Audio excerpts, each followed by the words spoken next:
देखो मैंने विटनेस किया था सीजेपी जब से बनी ना, कॉकरोच जनता पार्टी जब से बनी, और उस दिन से जिस तरीके से हाइप था उसका, मतलब ठीक है शुरुआत में ऐसा ऐसा दिख रहा था कि हाँ चलो ये कुछ ना कुछ तो अचीव कर लेगी वगैरह वगैरह, लेकिन मेरे को बस वही चाहिए कि जो मैदान में उतर के कर रहे हैं ना भाई। तुम देखो ना बीजेपी की पार्टी किस तरीके से रैलियां हुई थी, तब जाके वो इतना बड़ा चमत्कारी रिवॉल्यूशन किया। और उसके उसके पहले देखो ना प्रशांत किशोर, एक एग्जाम्पल है, पूरे बिहार में जितने भी यूथ थे सबके फोन पे प्रशांत किशोर को उसने जरूर देखा होगा, एक बार जरूर सुना होगा, लेकिन फिर भी देखो ना उसको एक सीट भी नहीं आई। और एक तरफ विजय है जो दोनों ने धरातल पे ही काम किया ना, एक सेलिब्रिटी था एक सेलिब्रिटी नहीं था। तो बहुत सारी चीजें होती हैं। और यहाँ पे क्या है कि ये बंदा अमेरिका में बैठ के एक दिन के लिए, अब भाई वो मीटअप करने थोड़ी आए हो, तुम मीटअप करने थोड़ी आए हो, तुम कितना बड़ा 5,000 6,000 लोगों से क्या होगा।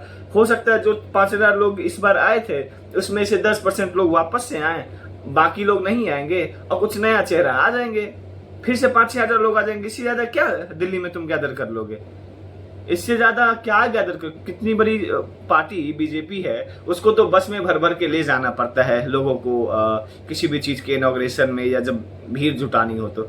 बीजेपी ऐसे सबसे बड़ी पार्टी को बस में स्टूडेंट्स को कॉलेजों से भर के ले जाना पड़ता है, समझो। कॉकरोच जनता पार्टी समझो इस बात को।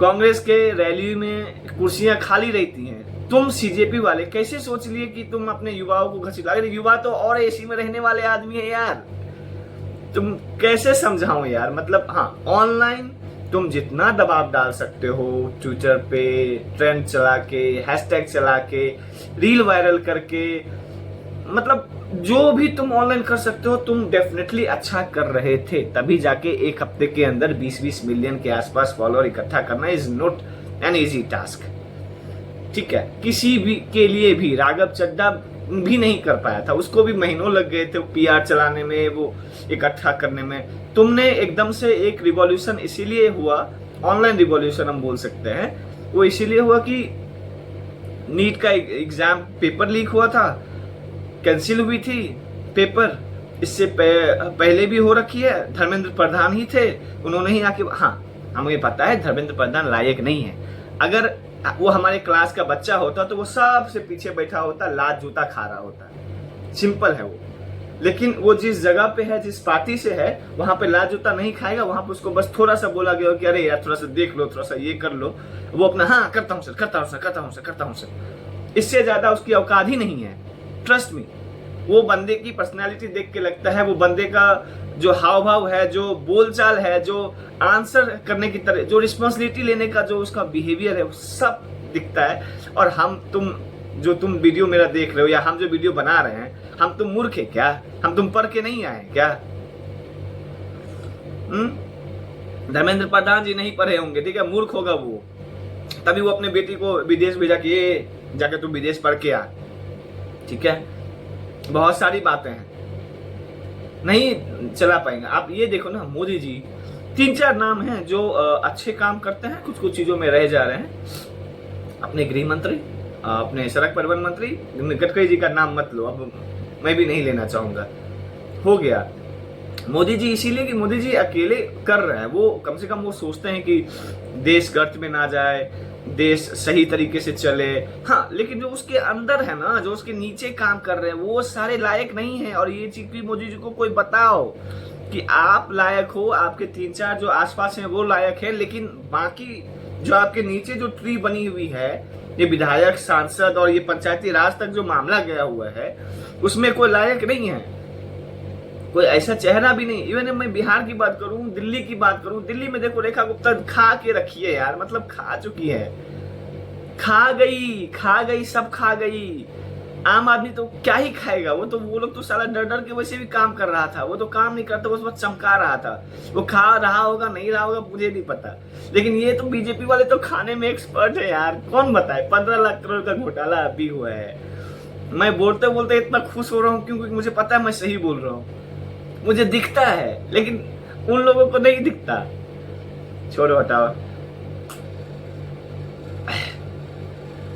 चीयर्स गाइस, चिल करो।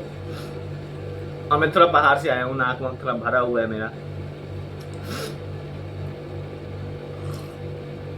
तुम ही बताओ ना यार, तुम ही बताओ ना कैसे चलेगा यार। हम अपने क्लास का मॉनिटर जो होता है वो तो चूतिया निकल जाता है ना उसको भी हम लोग रेल देता है।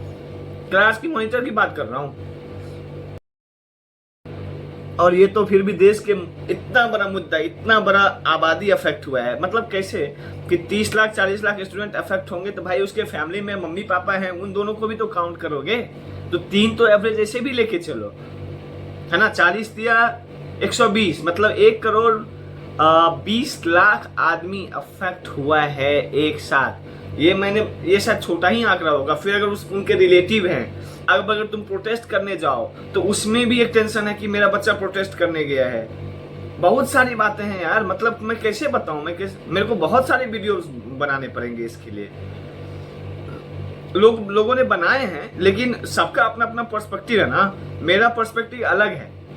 मेरा पर्सपेक्टिव क्या है? मेरा पर्सपेक्टिव है कि भाई मेरे को ऊपर की चीज तो सारे वही सोच रहे हैं ना, लेकिन जो बेसिक्स है उसी पे कोई ध्यान ही नहीं दे रहा। बेसिक्स को कोई मजबूती नहीं कर रहा, और इतने दिनों से लोग बेसिक्स में ही फंसे हुए हैं। उनकी प्रॉब्लम भी छोटी है, उनका तो सॉल्यूशन दे दो। तुम्हारे जितने पॉलिसीज हैं, तुम्हारे जितने नियम कानून आ रहे हैं, सारे हैं for the people who have money. उन्हीं को सपोर्ट करना है। अगर कुछ हुआ तो नियम ऐसा बनाओ कि उनको बचाया जाए। मतलब अभी आग लगी है ये मालवीय नगर दिल्ली, यस, वहां पे एक शेफ को भाई गिरफ्तार किया। शेफ की क्या गलती है? वो तो बेचारा सिलेंडर ऑन करके खाना बना के देता है यार। शेफ की क्या गलती है कि बिल्डिंग में आग लगी तो शेफ ने अपने किचन से लगा दिया क्या? भाई साहब, विडंबनाएं ऐसी व्याप्त हैं अपने समाज में, मतलब आदमी सोच नहीं सकता। हाँ, एक गड्ढा वाला एक्सीडेंट हुआ था दिल्ली में।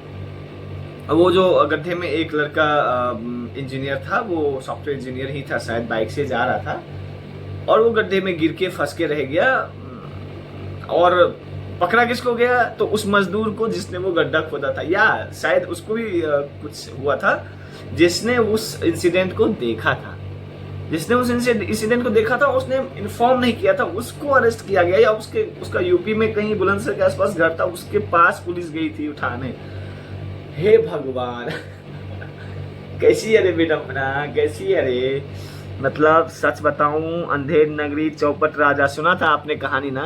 अंधेर नगरी चौपट राजा। यहाँ पहले राजा चौपट हुआ, फिर धीरे धीरे अपने साम्राज्य को अंधेरा कर रहा है, मतलब उस दिशा में ले जा रहा है। और विपक्ष तो इतनी वो है ना यार, वो तो लगता है बैठी हुई है कि कब जनता खुद नाराज हो जाए बीजेपी से और उठ के कांग्रेस को वोट दे दे और फिर मैं जीत जाऊं।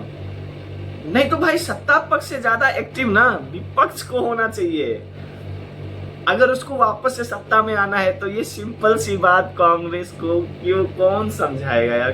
क्यों नहीं वो समझ पा रहा है? गाइस, वीडियो लंबा हो जाएगा, मुझे लगता है और भी वीडियोस बनाने चाहिए मुझे। और अगर आपको भी ऐसा लगता है कि मुझे और भी वीडियोस बनाने चाहिए तो प्लीज मुझे इस बार कमेंट, लाइक और सब्सक्रिप्शन चाहिए, ताकि हमको ऐसा लगे कि नहीं बनाना चाहिए। और अगर ये सब नहीं करोगे ना तो मैं फिर करूँगा।